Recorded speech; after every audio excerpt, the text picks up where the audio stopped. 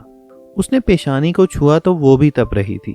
وہ جلدی سے اٹھی تھی اور ٹھنڈے پانی میں پٹیاں بھگو کر اس کی پیشانی پر رکھنے لگی۔ کچھ ہی دیر بعد بخار کچھ ہلکا ہوا تھا اور اب وہ سکون سے سو رہا تھا۔ ساری رات اس نے جاگتے ہی گزار دی تھی۔ صبح ہوتے ہی اس نے اس کے لیے ناشتہ تیار کیا۔ ناشتہ کروا کر اور گھر کا کام ختم کرنے کے بعد اس کے لیے یخنی تیار کر رہی تھی تاکہ یخنی دے کر وہ اسے دوا دے سکے۔ یخنی پلانے کے بعد وہ اسے دوا دے کر کمرے سے نکلنے لگی تھی جب اس نے اس کا ہاتھ پکڑ لیا۔ اس نے مڑ کر اسے سوالیہ نظروں سے دیکھا۔ بیٹھو، مجھے تم سے کچھ بات کرنی ہے، اس نے کہا۔ جی، اس نے بیٹھتے ہوئے آہستگی سے کہا۔ دیکھو امتشال، ہم دونوں نے سمجھوتا کرنے کی بھرپور کوشش کی لیکن اب کوئی فیصلہ کر لینا چاہیے۔ یہ ہمارے والدین کا غلط فیصلہ تھا اور اب ہم دونوں نے مل کر اسے سدھارنا ہے۔ جانے وہ کیا کہنا چاہتا تھا۔ وہ الجھی ہوئی نظروں سے اسے دیکھنے لگی۔ میں چاہتا ہوں کہ تم حویلی واپس چلی جاؤ اور چچا اور چچی کو سمجھاؤ۔ میرا یقین ہے کہ وہ تمہاری بات مان لیں گے۔ وہ بے تاثر چہرے کے ساتھ بیٹھی رہی۔ آپ خود انہیں یہ بات کیوں نہیں سمجھا سکتے؟ آپ کی بھی تو ہر بات مان لیتے ہیں نا۔ وہ جس کے الفاظ ہی اسے دیکھ کر دم توڑ جاتے تھے اب انتہائی خود اعتمادی سے بولی۔ تم سمجھنے کی کوشش تو کرو، تمہاری بات اور ہے اور اگر میں کہوں تو شاید بات اور بھی بگڑ جائے۔ اس نے تحمل سے اسے سمجھانے کی کوشش کی۔ ٹھیک ہے، آپ مجھے حویلی چھوڑ آئیں۔ اور اس نے اسے فیصلہ سنا دیا تھا۔ کل آفس جاتے ہوئے تمہیں حویلی چھوڑ آؤں گا اور طلاق کے پیپرز بھی تمہیں جلدی مل جائیں گے۔ اس نے نارمل سے انداز میں کہا تھا جیسے یقین ہو کہ وہ مان جائے گی، اور اگلے دن وہ اسے حویلی چھوڑ آیا تھا، ہمیشہ کے لیے۔ کیفیٹیریا کے خنک ماحول میں وہ دونوں آمنے سامنے بیٹھے تھے۔ احسن رضا، اب تو امتشال بھی حویلی چلی گئی ہے، اب تو کسی فیصلے پر پہنچو۔ ممی مجھے کب سے فورس کر رہی ہیں کہ میں جلد از جلد شادی کر لوں۔ امبرینا نے کافی کا سپ لیتے ہوئے کہا تھا۔ ہاں کرتا ہوں کچھ۔ امبرینا، جہاں اتنا انتظار کر لیا ہے وہاں تھوڑا اور صحیح۔ مجھے کچھ دن دو سوچنے کے لیے پلیز، اس نے منت بھرے انداز میں کہا۔ اور کتنا سوچو گے احسن؟ مجھے آج صاف صاف جواب دو، ہاں یا نہ، اس نے فیصلہ کن انداز میں پوچھا۔ امتشال پلیز مجھے سمجھنے کی کوشش، اس نے آدھا فکرہ ہی ادا کیا تھا جب اس نے ہاتھ کے اشارے سے اسے روک دیا۔ بس میں نے جو سننا تھا وہ سن لیا، اب میرے نام کے بجائے تمہاری زبان پر اسی کا نام ہے۔ اس نے استہزائیہ کہا۔ اگر تمہیں اس سے محبت ہو بھی گئی تھی تو کم از کم مجھے تو اتنے عرصے دھوکے میں نہ رکھتے۔ اسے شاید افسوس ہوا۔ تمہیں غلط فہمی ہوئی ہے، میں صرف تم سے محبت کرتا تھا اور کرتا ہوں۔ اس نے بے بسی سے دلیل دی تھی۔ بس آج سے تمہارا راستہ الگ اور میرا الگ، اور آئندہ مجھ سے کسی قسم کا رابطہ کرنے کی کوشش مت کرنا۔ وہ وہاں سے نکل گئی اور احسن رضا نے اپنا سر کرسی کی پشت پر ٹکا دیا تھا۔ گھر آ کر بھی وہ کتنی ہی دیر سوچتا رہا تھا۔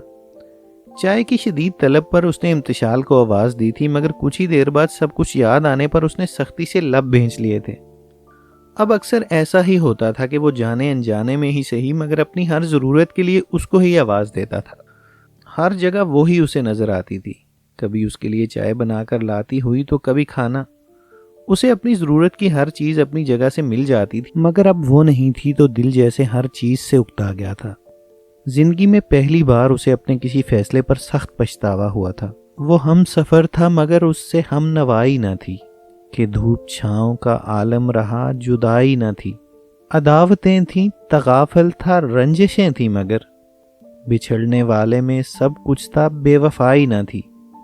آج اسے حویلی میں آئے ہوئے 1.5 مہینہ ہو گیا تھا، مگر وہ اب تک اماں کو کچھ بتانے کا حوصلہ نہ جٹا پائی تھی۔ آج آخری روزہ تھا۔ احسن رضا کو تو وہ بڑے حوصلے سے کہہ کر آئی تھی کہ وہ اسے طلاق کے پیپرز بھجوا دے، لیکن یہاں آ کر جیسے وہ اپنا چین و قرار احسن رضا کے پاس چھوڑ آئی تھی۔ کوئی ہلکے سے دستک دے کر کمرے میں داخل ہوا تھا۔ مقابل کو دیکھ کر تو وہ اس کے چہرے سے نظریں تک ہٹانا بھول گئی تھی۔ السلام علیکم۔ احسن رضا کی آواز پر وہ چونکی تھی۔ وعلیکم السلام، اس نے مختصر سا جواب دیا۔ کیسی ہو؟ اسے اس حال تک پہنچانے والا بھی وہ خود تھا اور اب اس کی طبیعت پوچھ رہا تھا۔ میں ٹھیک ہوں، اور آپ؟ کہنا کچھ اور چاہتی تھی اور کہہ کچھ اور گئی تھی۔ تمہارے سامنے ہوں، دیکھ لو۔ مسکرا کر کہتے ہوئے وہ ساتھ ہی صوفے پر بیٹھ گیا تھا اور ہلکے سے اس کا ہاتھ پکڑ لیا تھا۔ امتشال، پلیز مجھے معاف کر دو، میں نے تمہارے ساتھ بہت غلط کیا۔ یہ تو تمہارے آنے کے بعد احساس ہوا کہ میں تمہارے بغیر بالکل ادھورا ہوں، وہ جذب کے عالم میں کہہ رہا تھا۔ اچھا جی، تو وہ جو آپ پیپرز بھجوانے والے تھے ان کا کیا ہوا؟ اس کے منہ سے اظہار محبت سن کر تو وہ بالکل ہلکی ہو گئی تھی، مگر اب اسے تنگ کر رہی تھی۔ اب اس کے بارے میں کوئی بھی بات نہ کرنا، وہ میری ایک بھول تھی جسے میں سدھارنا چاہتا ہوں، اس نے بہت بے قراری سے کہا۔ اچھا، عید کی شاپنگ کی یا نہیں؟